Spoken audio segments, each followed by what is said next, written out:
Hello, ladies and gentlemen. Welcome to the Newsflash Podcast once again. I know I haven't been doing podcasts as often as I would like as of late, but that's because I've been working on a huge project, ladies and gentlemen, which will release this Sunday. I announced it yesterday. Huge documentary coming out this Sunday on the Tygerberg Raceway and the land invasion that happened there. I interview key players in that land invasion, as well as some politicians, experts, legal experts, and very interesting stuff that is revealed in that documentary. So if you haven't yet, please go check out the trailer and set yourself a reminder.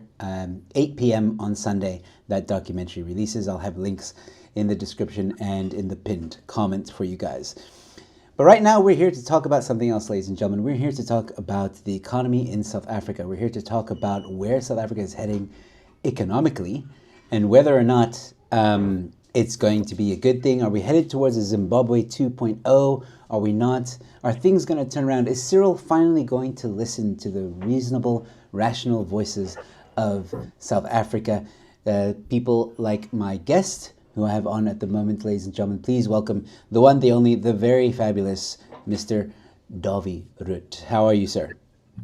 Fantastic. Thank you very much. Thank you for asking me. Thanks once again, Dawie, for making some time in your busy schedule to join me on the show. For those who are watching, this is not going to be a long one. We're going to keep it short and sweet. But, I felt it was important to talk about what's going on in South Africa at the moment in terms of, the economy and where it's headed. There's been a lot of talk recently. Solidarity released a research paper I guess you can call it a research paper about how BE has cost South Africa trillions of rands. You recently were on Biz News, saying some pretty honest things about the way or the direction that South Africa is going in. So, Dawie, let's start with the BE. BE is, we've seen recently Cyril doubling down on it, saying it's not going anywhere. It's good for the economy. It's good for the people of South Africa. We're not going to scrap it, stuff like that. So what's your take on that? Yeah, well, we can get ideological about this and we can talk about, whether it's a good idea or not. But I think a better place perhaps to start is just to see how we've been doing the last couple of years and decades, in fact, in terms of economic growth in South Africa. And let's just see what the result of that was. And today, as you know, unemployment levels in South Africa, depending which one of the definitions you use, but it is extremely high. It is getting close to about 50%. So half of our most important resource in the economy are simply wasted. So we've got rising levels of unemployment. Another number that I'm very concerned about, and the press do not talk enough about that, is just about poverty levels in South Africa. So we've got rising levels of poverty, and very concerning, we've got rising levels of absolute poverty. And we've got children in South Africa dying of hunger. We got rid of absolute poverty not too long ago. Things are deteriorating. And then economic growth on a per capita basis, for example, we are back where we were about 17 years ago in terms of per capita GDP. So we are not doing well when it comes to the economy. And because of we're not doing well in terms of the economy, all sort of other bad things happen as well. Like, for example, high levels of crime, the state that's not functioning properly, and all sort of other things. So that's what we have. We've got an economy that's doing really, really badly. Now, why is that so? And I think I want to blame the ANC for this mostly. Of course, there are external factors. Of course, there are Trump tariffs and there's a crisis every now and again internationally. But most countries, and I've done the analysis, I've compared South Africa to poor countries in the world, and I've compared South Africa to the rich countries in the world. And just in all cases, either the poor countries are catching up with us. I'm talking about the number of variables, life expectancy, per capita income, that sort of stuff, or we are losing out when compared to the rest of the world. We are being left behind, and the guys that are behind are catching up with us. That is the reality, and you can look at many variables. Why is that? And like I've said, I would lay the blame in front of the ANC fairly and squarely, I would say. And why? Why? I think there are four things. If you talk about the ANC, there are four things that characterizes the ANC. The one is that they have an ideology that is Now, I put this in inverted commas because they don't always understand their own ideology, but it's a leftish kind of ideology. They call one another comrade, developmental, socialist, pick a number, pick a name. Mm-hmm. Because of that, they've got certain policies, and the policies are things like, for example, expropriation, centralization of all sort of things, national health insurance. Those are all sort of policies that flow from an ideology somewhere on the left. And then the ANC is also characterized by exceptionally high levels of incompetence. And you get another name for it. You can call it cadre deployment. And then the ANC is also known for relatively high levels of corruption. So you put all of that together, then it's inevitable. The government is not going to do well. And remember, the state is the biggest economic player in an economy. And whatever the state does, and the state is pretty much under control of the ANC and has been, and still is actually. And when I talk about the state, I talk about the local authorities, the state-owned enterprises, the national accounts, the budget of the Minister of Finance. So all those sort of things are under control of the ANC, and the result is what we have today. On top of all of that, I'm getting to your big question. On top of all of that, there's this ideology of to select a few well-connected individuals and make them fabulously wealthy. And that is what BEE has turned out to become, including our own president. Our own president, and I've asked this question before, if you can name the business that he has created from scratch, if you can name a business that he started in the boot of his car, a business that he started in his own backyard or in his own garage, please tell me what the name of that business is. And I'm pretty sure you will not be able to do that. The reason why he is so fabulously wealthy is because he was well connected and he has become a BEE billionaire. Compare that to the few individuals that are very well connected and fabulously wealthy. Compare that to the majority of black people in South Africa. And you will find the majority of black people in South Africa, and they make up the majority, have become poorer. They are desperate. And like I've said, they are unemployed, and many of them die of hunger. So this idea of black economic empowerment is certainly not broad-based. It is directed to a few selected individuals that are well connected and they become wealthy. Now, initially, I was kind of in favor of this idea of black economic empowerment. But as it turned out to be, in practice, what happened, the whole thing just resulted in this upper class of black connected individuals, while the majority of black people in South Africa actually suffer. I must tell you, I am very much in favor of empowerment, real empowerment. And what is real empowerment? And there are a few things that I think when you talk about real empowerment that are important. A very, very important starting point, and unfortunately, we've really messed up as far as that is concerned, is that we must give our kids world-class primary education. Primary. And in fact, we have to start before that. We have to make sure that we have world-class primary teachers in South Africa. We don't even have that because we've closed down all these teacher colleges and things like that. So that's a good starting point. Then, of course, apart from that, you need other things. You need a clean pavement. You need water. You need electricity. You need a safe environment. You need all these sort of things to create an environment where people can empower themselves. But unfortunately, that's what the ANC has destroyed. The ANC has destroyed pretty much just about all the local authorities. They've destroyed pretty much just about all the state-owned enterprises. And I can give you all the numbers on the national accounts, what's happening on the fiscal accounts. And that is a mess. I mean, they couldn't even get a budget through because of all sort of infighting and stuff like that. I've got all the numbers there. So this is the reason why we are today. The way that black economic empowerment is implemented in South Africa has got nothing to do with black people, but it has to do with a lot of, not even that many, but some well-connected individuals that are really coining it at the expense of the majority of South Africans, and the majority of South Africans are black people. So that's my view on black economic empowerment. I'm very much in favor of empowerment to all South Africans. But what we have today is something that we have to get rid of as soon as absolutely possible.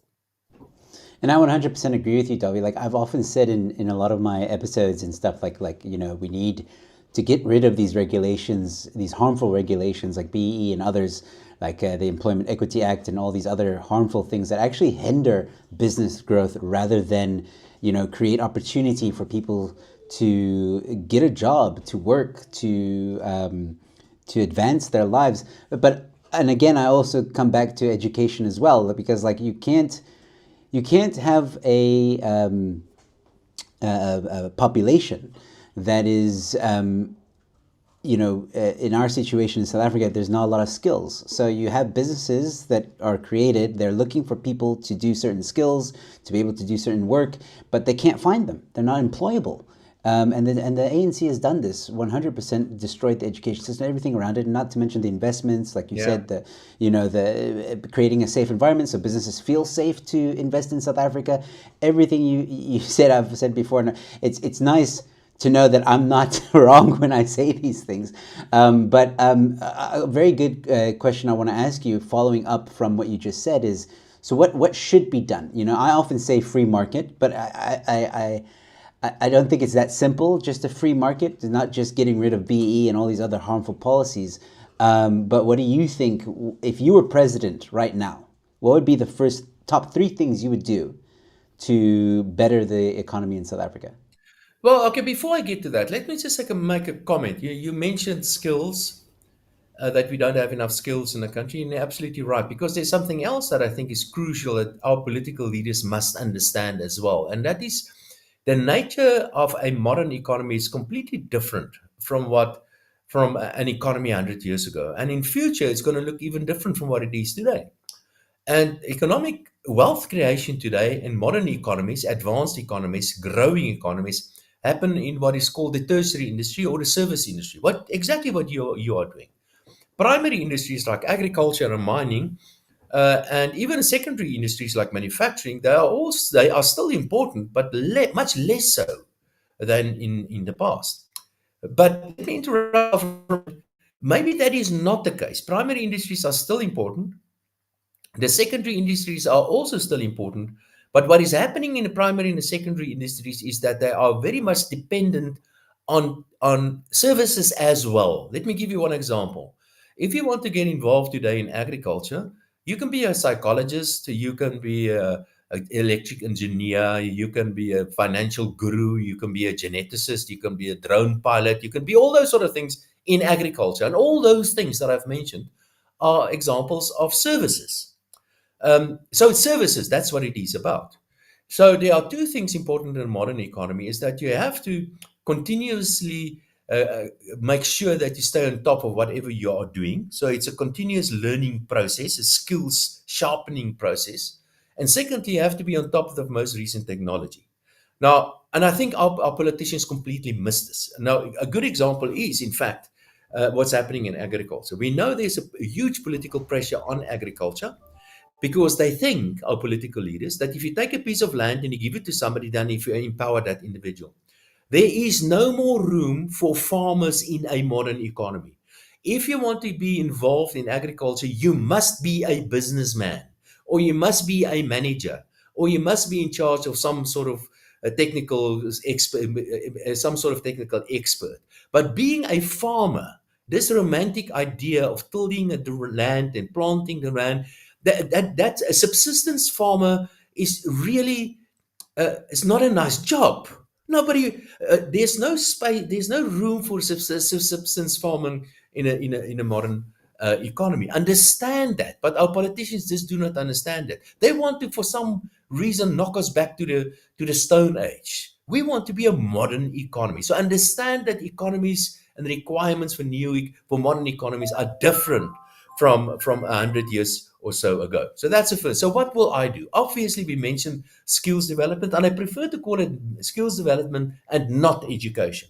It's not the piece of paper that matters. It's what comes with the skills that come with this piece of paper. So skills development, that's certainly that I will emphasize. But before I do that, if you look at various indices, the confidence in South Africa at the moment is rock bottom. Business confidence is very low. Consumer confidence is very low. International confidence towards South Africa is actually quite low. Recently, there was a bit of an improvement. If we look over a longer term scale, then you will find international guys do not like us that much. And the reason why I say so is simply look at our bond market yields. Bond market yields are very, very high. They came down a little bit recently, but that is usually an indication of South Africa's risk premium, as an example. So confidence in South Africa is low. So let's just fix confidence. Let's just see if we can do something to just turn that around. Now, there are a couple of things that we've done in the past, and we can still do things like, for example, if you get a sports team that win a World Cup, for example, that's a good example of a confidence boost to South Africans. But what is there? We don't trust government. So what's there what government can do to get just to turn it around a little bit and do simple things? And something I always think it's a good idea is just to clean up the place. It's a pigsty. South Africa is dirty. It's horrible. Let's get people to clean it up. The president should just stand up and say, listen, people, every second Saturday morning, let's walk in the streets and just clean the place up. I think everybody will support you on that. So the so-called broken window approach. So that's perhaps what, don't underestimate the power of something simple and stupid like this. And then, of course, there are other things, but it will take a long time. Um, um, Education, we did mention, but if a successful economy, as far as I'm concerned, there are three very important ingredients when you talk about the successful economy. The first one is you must protect private property rights. And when I talk about private property rights, I mean the very broad definition of private property rights. It's not only my right on my stuff, it's my right on my life, it's my right on my freedom of movement, that sort of things. So the job of the state is in the first instance to protect me in my stuff. That's the primary function of the state. And that's what they must do. That is the first thing that they must do. I am the most important person in this country, and then treat me as such. Not me individually, but us, the people. The second thing is that you must protect free trade, because there's no free lunch except for one exception, and that is that a free trade between two individuals or two economic agents result in both of them being better off after the transaction. Think about that, because otherwise the trade would not have happened in the first instance. Think about that for a moment. And that is why it is so important to protect private property rights, because if you don't own something, I can't trade it. And the third thing is that make sure that you have low inflation. So those are the three things, really simple. And we can talk about this. Do we have protection of private property rights, or is that being undermined? Do we have real free trade, or is that being undermined? Do we have low inflation? We have quite low inflation at the moment. Thank you to the South African Reserve Bank. But the reason why we still have underlying inflationary pressures has to do with the state, has to do with Eskom with unrealistic increases in prices, has to do with the municipality increasing their prices, and the other state-owned enterprises increasing prices well above the inflation rate, putting pressure on the rest of us that need to compete in a free economy to keep our price increases much lower than those. I call them parasitals. They can increase prices as much as they like because there's no real competition. So those are the things that we need to do. Protect private property rights, clean up the place, protect and encourage free trade, make sure that you don't, those prices that you have control over, make sure you do not increase it excessively. And it's really be a good government, in short. Just be a good government. And we don't have that. We've got a Yeah. government, like I said, that is a destructive force, especially the ANC, that has caused immense damage to this economy. Yeah, I was just gonna say, like, what you're basically saying is, just be a good government, do your job, do your job. That's exactly what you're describing, and it's always fascinating to me that some people come to the defense of BE and other, aspects of the ANC. But let's move on very quickly. I wanted to get your opinion on the budget that recently happened. A very short, brief budget. I know it's a bit old news now, but I'm sure what was interesting about what happened with the budget, not just that it was postponed and all that stuff, but also it happened during Cyril being in the Oval Office, and everybody was kind of watching that. And I feel that a lot of people, the budget 3.0, if you will, was kind of like an afterthought. So is there anything alarming you feel with the budget 3.0? I can give you the numbers on the budget, and we all know what the numbers are. The debt is getting out of hand, and we're heading for a financial crisis. I have no doubt about that. But something that I think we do not give enough attention to is the quality of our political leadership. And it was very, very well illustrated with this budget, the third attempt in this budget. Now, remember the whole thing was about the increase in VAT, then a 2% increase, then a 1%, and then a 0.5%, blah, blah, blah. And everybody is taking sides and everybody is trying to capitalize on this. And eventually you get a couple of political parties that voted for the budget, that was for budget two, for an increase in VAT. And then eventually it was thrown out by the court, and eventually there was no VAT increase. And when there was no VAT increase, this is the thing.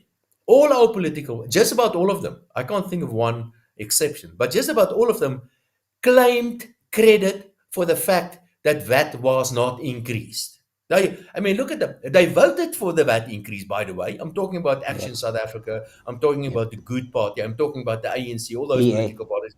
But after it was rejected, after the court said, no, you can't increase, they all claimed credit for this. Now, what do they think of us? Do they think we are stupid? Yeah. Do they think we've got grass in our heads? And then eventually they decided to increase the fuel levy. Now, the Mm. reason why political parties were against this VAT increase is because VAT is a so-called regressive tax, and VAT is it will come down heavier on the poor, and there are all sort of reasons. And all of a sudden, by the way, all the politicians are fiscal experts. All of the politicians understand everything about VAT. But they opted for another tax increase, and that's an increase in the fuel levy. But the fuel levy is also a regressive tax. The fuel levy also has got pretty much the same impact on the poor as an increase in VAT would have had. It's only the quantum that's a little bit different, but the principle is exactly the same. And now everybody is quite happy. We're going to increase fuel. Whew, fortunately, we did not increase the VAT. That is the quality of our political leadership.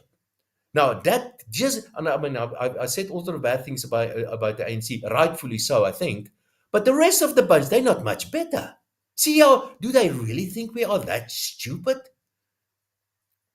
I think they do. I think they, again, we spoke about this earlier, right? So education. I think this is one of the biggest reasons why ANC doesn't want or has tried to destroy South Africa. It's my little conspiracy theory, if you will. But keep the masses poor, keep the masses dependent, keep the masses stupid, and you can control them. And so, people who are the masses, who don't understand, who are like, oh, petrol went up, so my taxi fare might become a little bit more. That's okay. But don't understand the real implications of increasing the levy. I could be wrong. What's your opinion? No. I don't really think that is. I know there's this analyst that's saying that what you've just mentioned is keeping everybody poor and in the dark. you know that but that is typically what people would have said about Leninism or communism and stuff like that. I don't, or even what happened in countries like, for example, China previously, or other communist parties. I don't think that the ANC people are bad people. A majority of them, I think they're good people. I think there are a couple of them that are really bad people because they are stealing from us. They are corrupt and they are incompetent. There are some of those, without a doubt. But I think the majority of people that are members of the ANC actually want a successful economy and want South Africa to be successful. Unfortunately, and this is our job, unfortunately, many of them have been brainwashed in this stupid ideology of socialism, this damaging ideology of communism. Because, subtle things like calling one another comrade. Oh, come on, it's childish, man. This goes back to the 1920s. And keep on talking about how bad capitalism is and exploitation. Those words are words that belong in the economic vocabulary 100 years ago. Those are words that are used by people like, for example, Karl Marx and Lenin and Mao Zedong, people that destroyed their own economies.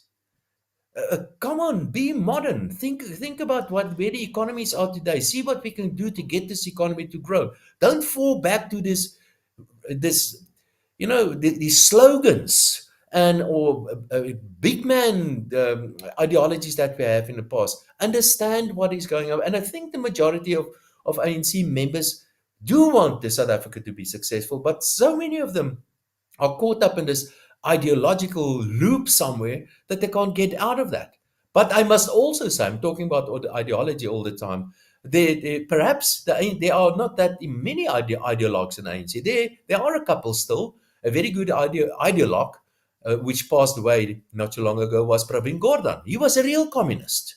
He was a real bleeding heart communist, and that's the reason why he messed up so badly. And I can give you the numbers to show you how Pravin Gordhan messed up. But he was not a bad guy. I think he was a good guy. But perhaps the ideology of some of the ANC leaders today is an ideology of, I want to line my own pocket. Maybe that's the new ideology. They use words like exploitation and capitalism and commun and all these sort of bad words about the horrible entrepreneurs out there. And the reason why they do that is because they want to use that as a smokescreen behind which they are lining their own pockets. That's what is really happening there. Let's expose them. Let's expose them for what they are. And they are billionaires that are not interested in the real empowerment of the majority of South Africans. No, 100%. And I think, yeah, I think you can go for any political party when you say, not everybody's bad. There are some good apples in there. Absolutely. You can say the same thing about the SAPs. Not every police officer is corrupt and horrible. And there are police officers that want to, hold the law up and maintain rule of law. Same with judges. Same, you can say that about almost any industry or sector in the government. But I do think that ANC, I've always thought about this, and I've made this point before. The most ironic thing about our situation currently in South Africa is that had the ANC focused on doing all the things that you said earlier, doing those 3 things, 4 things, and making a prosperous South Africa, a growing South Africa, filled with wealth and opportunity for every single South African. The most ironic thing about that is had the ANC focused on doing that, they would still hold the majority in the government. Because everybody And they would can be still voting do for them. that. And yeah, they can still do that. If you do a about turn here on all your destructive policies that you have, you can still turn South Africa around. I believe that South Africa can be turned around literally within months. Literally within months. Look, for example, what are the majority of poor people? What do they want in South Africa? They want an economic opportunity. They want to get the opportunity to find a job and to create a business or whatever, start a business, whatever. That's what the majority of South Africans want. And you do that, but just doing the normal stuff, create a safe environment. I am sure, for example, if that they decide to change the expropriation legislation, it's a bad thing. The signal that we're sending out is that we want to steal people's stuff. That is what the expropriation legislation tells us today. Change that. Just change that. And all of a sudden, the rand will appreciate. And all of a sudden, inflation will fall. And all of a sudden, the Reserve Bank will cut interest rates by a lot. That will lead to more demand in the economy, stronger economic growth. And all you've done is just change a piece of legislation. That's one step. Just do that. Or something else, stand up and say, listen, the NHI is not going to work. We do not have the money. But what we're going to do, we're going to see what we can do to improve the current services, the service that we do provide in the public health industry, because that is horrible. The public health industry is riddled with corruption and incompetence. Fix that. And you will see what's going to happen. People will start trusting and having confidence in the health services in South Africa. The same goes with the education. Stand up and say, we want to have 10 of our universities in South Africa amongst the top 500 in the world, for example. Currently, we've got 2 or 3, I think. That's just not good enough. We want all our universities in the top 500 in the world. But why don't we do that kind of stuff instead of implementing all these policies that's only going to enrich a few well-connected individuals? Yeah, 100%. And again, like you said earlier, it's about, I think maybe the ideology has shifted in the ANC to just line their pockets. It's more important for them to suck every cent from the taxpayer in South Africa before they make a university or even these stadiums. Can I tell you this? There are many institutions that still work very well. The South African Reserve Bank is doing an excellent job. I've got a lot of confidence in our senior judges in South Africa. The press, you guys are doing a very good job. Can I just interrupt you there for a second? Because I just got wind that apparently the ANC is trying to nationalize the Reserve Bank. No one's really talking about it. I I got like a bit of a tidbit. But wouldn't that also be devastating for South Africa if that was to happen? Well, we can discuss this. It's going to take a couple of minutes, and I just want to tell you, I've got 200 shares in the South African Reserve Bank. I'm a shareholder in the South African Okay. Reserve Bank. So let's be transparent about this. I can tell you that I get a total dividend out of my shareholding out of the Reserve Bank of something like R8 per year. That's my dividend. It's not a very good investment. And the reason why I have shares in the South African Reserve Bank is because I get invited to the annual general meeting, and I get the opportunity to vote for half of the directors. The other half of the directors are appointed by the state president. The governor and the deputy governors are all appointed by the state president. Nationalizing the Reserve Bank is not going to make any difference whatsoever. Nothing. So Okay. it's not going to change anything. It's not going to lower interest rates. Not as long as Lesetja Kganyago is there. It's not going to make any difference. But what you are going to do, you're going to send a signal that you want to meddle with monetary policy. You're going to send a signal that you're unhappy with monetary policy. And if you do that, I promise you the rand's going to take a knock. Because it's the signal that matters here. You're not going to change anything by nationalizing the Reserve Bank. So I want to talk to whoever is in favor of, and I've been saying, they have been saying this for a long time. I want to talk and I want to know, but why?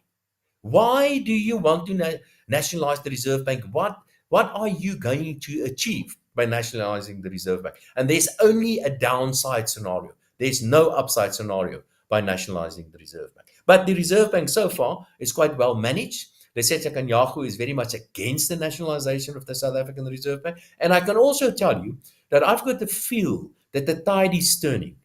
We know that the support of the ANC has dwindled quite a lot. We know that there's more and more people are outspoken critics against the ANC. Business people, it's about time for business to stand up against this destructive force. The press out there, you guys, we are speaking up against all these wrongdoings of the ANC. So the tide is turning, and we, the people of South Africa, we fixed South Africa previously under difficult circumstances, and I'm sure we're going to do it again. I'm not scared of democracy anymore. Let's make sure democracy remains healthy in South Africa. 100%. Dawie, we're getting close to the end of the half an hour. So, let's end on a positive note. So, what positive note or hope can you give South Africans right now? Things are tough for a lot of South Africans. As you mentioned, people are dying. The government, unfortunately, will keep on going down this path. But you spoke about a bit now about speaking out and the media and this channel. Thank you. But what else? What you spoke about democracy. Is it enough to just go, every 2 years to the ballot box and cast in your vote? What else can we do? What else do you think will help turn around South Africa? Yeah, I did mention how economies are changing. Understand that. I mean, young people come to me and say, listen, must I immigrate? Must I leave South Africa? And I say, but it doesn't make sense to leave South Africa. You can still be part of a modern economy, provided you have the necessary skills, that you're on top of the most recent technology, that you've got a good internet connection, and you remain safe. You do that sort of stuff, and you can still be part of the service industry. So, and that's the good news, is that economies today are becoming more cloud-based.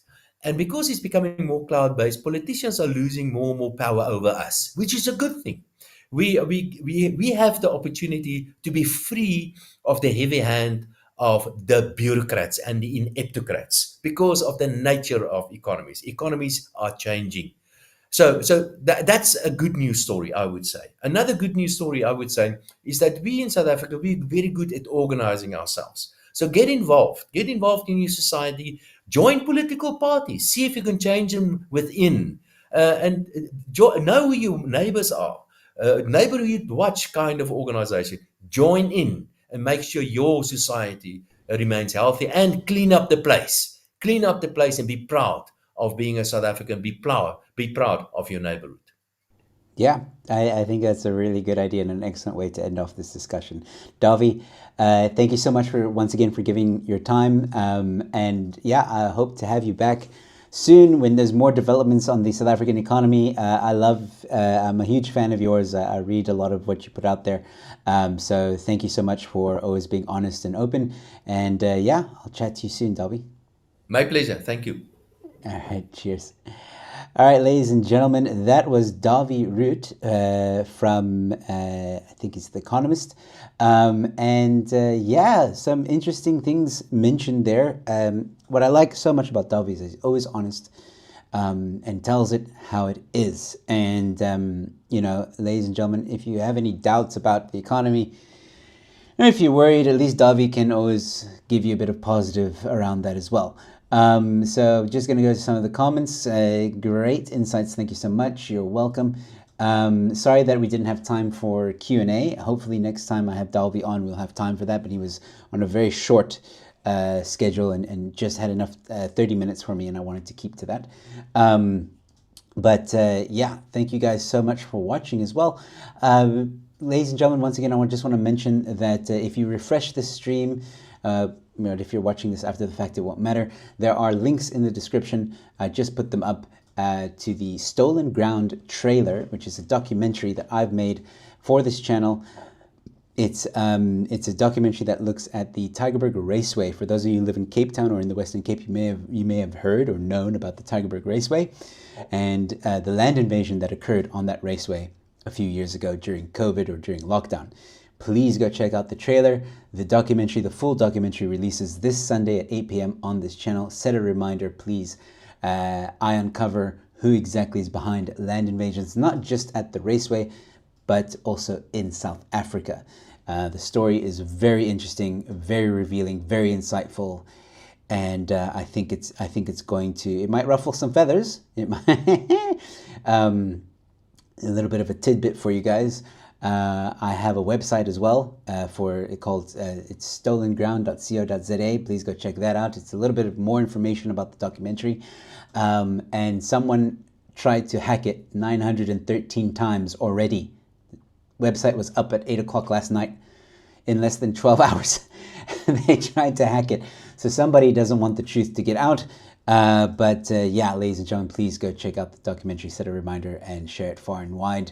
Very much looking forward to it. Put a lot of effort into that documentary, and I hope you guys will enjoy it. With that being said, thank you guys so much for watching. Thank you for joining me in this afternoon show. I'll see you guys again soon.